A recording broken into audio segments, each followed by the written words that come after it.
നമസ്കാരം. എനിക്ക് രാവിലെ എൻ്റെ ഒരു സുഹൃത്ത് ഒരു വീഡിയോ അയച്ചു തന്നു.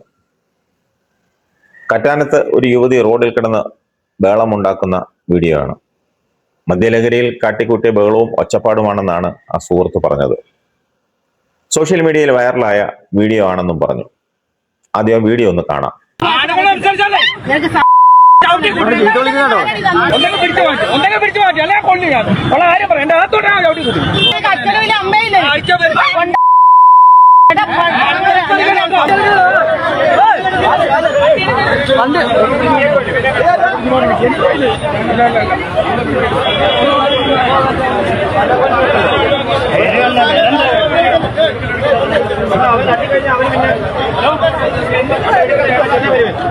രണ്ട് പെമ്പണ്ട്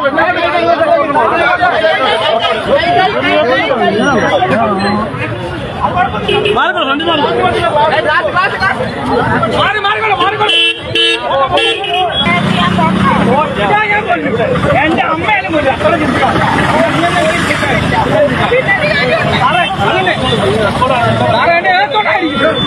ഒന്നൊക്കെ പിടിച്ചു മാറ്റി അല്ലെ കൊള്ളി ഞാൻ ഉള്ള കാര്യം പറയാം. എന്റെ അകത്തോട്ടാ ചവിട്ടി കൂട്ടും, എന്റെ അകത്തോട്ടാ ചവിട്ടി കൂട്ടും. എത്ര വലിയ കേസാണ് ഞാൻ ഉള്ള കാര്യം പറയാം കേട്ടോ. പിന്നെ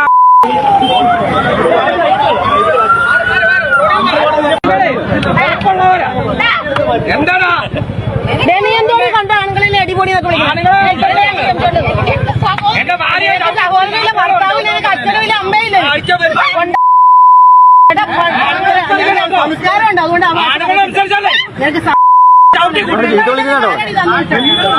അവനെ എടാ കൂടാന്നൊക്കെ ഞാൻ എനിക്ക് വണ്ടി പോകാൻ പറ്റാത്തതിന് വണ്ടി നീ എന്തിനാ വണ്ടിയെന്ന് പറഞ്ഞു. ഞങ്ങൾ വണ്ടി വന്നു. ഇത് കറ്റാനം എന്ന ഗ്രാമത്തിൽ നടന്ന സംഭവമാണെന്നാണ് സാക്ഷ്യപ്പെടുത്തുന്നത്. കഴിഞ്ഞ ദിവസം ചിങ്ങവനത്തും ഇതുപോലെ ഒരു സംഭവം ഉണ്ടായി. കുറച്ചു നാൾ മുൻപ് തിരുവനന്തപുരം മാനവീയം റോഡിലും സമാന സംഭവം ഉണ്ടായി. ഇപ്പോൾ മദ്യപാനം സർവ്വസാധാരണമാണ്. പണ്ട് ഇതൊന്നും നമ്മൾ കണ്ടിട്ടില്ല. ഇപ്പോൾ സ്ത്രീകൾ മദ്യപിക്കുന്നത് മാത്രമല്ല, മദ്യലഹരിയിൽ കാട്ടിക്കൂട്ടുന്ന പ്രശ്നങ്ങളും ചില്ലറയല്ല. അതൊക്കെ സോഷ്യൽ മീഡിയയിൽ ചർച്ചയാവുകയും ചെയ്യുന്നു. എൻ്റെ ഒരു സംശയം ഇതാണോ ഈ സ്ത്രീ സമത്വം എന്ന് പറയുന്നത്? സാധാരണ പുരുഷന്മാരാണ് വെള്ളമടിച്ചിട്ട് അലമ്പുണ്ടാക്കുന്നത്, ഇപ്പോൾ സ്ത്രീകളുമായി. അപ്പോൾ സമത്വം യാഥാർത്ഥ്യമായി അല്ലേ? ഇങ്ങനെ പോയാൽ പുരുഷ സമത്വത്തിന് വേണ്ടി സമരം ചെയ്യേണ്ടി വരുമെന്ന് എനിക്ക് തോന്നുന്നത്. നമ്മുടെ സംസ്ഥാനത്ത് തിരുവനന്തപുരം, എറണാകുളം, കോഴിക്കോടുമൊക്കെ സന്ധ്യയായി കഴിഞ്ഞാൽ ചില ബാറുകളിൽ, പ്രത്യേകിച്ച് റൂഫ് ടോപ്പ് സർവീസുള്ള ബാറുകളിൽ ചെന്നാൽ നമുക്ക് കാണാം ആണുങ്ങളും പെണ്ണുങ്ങളും ഒരുമിച്ചിരുന്ന് മദ്യപാനവും സിഗരറ്റ് വലിയും ഒക്കെ. അത് സന്ധ്യ മുതൽ അർദ്ധരാത്രി വരെ നീളും. ചില ഹോട്ടലുകളിൽ പകൽ സമയത്തും ഈ ദൃശ്യങ്ങളൊക്കെ കാണാം. പലപ്പോഴും ഇതിത്തങ്ങളൊന്നും ഇറങ്ങിപ്പോകില്ല. ബാറ് അവസാനിപ്പിച്ച ക്ലോസ് ചെയ്യുന്ന സമയത്ത് പോലും ജീവനക്കാർക്ക് അത് പണിയുമാകും. ആ രീതിയിലേക്ക് ഉയർന്നു നമ്മുടെ നാട്. ഇപ്പോഴത്തെ ചെറുപ്പക്കാരായ പെൺകുട്ടികളാണ് ഇങ്ങനെ രണ്ടും തുനിഞ്ഞ് ഇറങ്ങിയിരിക്കുന്നത്. മദ്യാസക്തി ഒരു കുടുംബത്തെയും വ്യക്തിയെയും തകർക്കുന്ന ഗുരുതരമായ പ്രശ്നമാണ്.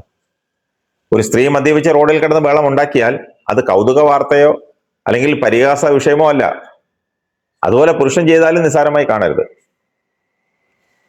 ലഹരി ഉപയോഗം ആരുടേതായാലും കുടുംബത്തിനും സമൂഹത്തിനും ദോഷകരമാണ്. അതിനാൽ കുറ്റപ്പെടുത്തലിനേക്കാൾ കരുതലും ഒറ്റപ്പെടുത്തലിനേക്കാൾ പിന്തുണയും അപമാനത്തിനേക്കാൾ ബോധവൽക്കരണവുമാണ് ഈ കാര്യത്തിൽ സമൂഹം സ്വീകരിക്കേണ്ടത്. ആരോഗ്യകരമായ ജീവിതശൈലിയും കുടുംബ ബന്ധങ്ങളുടെ ശക്തിപ്പെടുത്തലും ലഹരി വിരുദ്ധ ബോധവൽക്കരണവും സമൂഹത്തിന്റെ കൂട്ടായ ഉത്തരവാദിത്തമാണ്. മദ്യപാനത്തെ മഹത്വവൽക്കരിക്കുകയോ പരിഹസിക്കുകയോ ചെയ്യരുതെന്നാണ് എൻ്റെ ഒരു അഭിപ്രായം. ലഹരിക്ക് അടിമയായവരെ കുറ്റവാളികളായി കാണാതെ സഹായം ആവശ്യമുള്ളവരായി കാണുന്ന സമൂഹമാണ് നല്ല സമൂഹം. മദ്യപിച്ച് ബഹളം വയ്ക്കുകയോ സ്ത്രീയെയോ പുരുഷനെയോ പരിഹസിക്കുകയോ അപമാനിക്കുകയോ ചെയ്യുന്നതിന് പകരം അതിന് പിന്നിലെ കാരണങ്ങൾ മനസ്സിലാക്കാൻ സമൂഹം ശ്രമിക്കണം.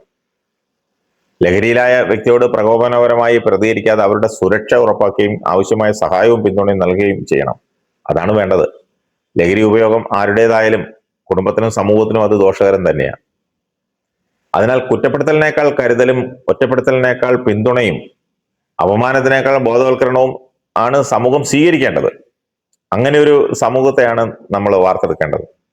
ആരോഗ്യകരമായ ജീവിതശൈലിയും കുടുംബ ബന്ധങ്ങളുടെ ശക്തിപ്പെടുത്തലും ലഹരി വിരുദ്ധ ബോധവൽക്കരണവും ഒക്കെ സമൂഹത്തിന്റെ കൂട്ടായ ഉത്തരവാദിത്വം തന്നെയാണ്. അതിൽ നിന്ന് ആർക്കും മാറി നിൽക്കാൻ പറ്റില്ല.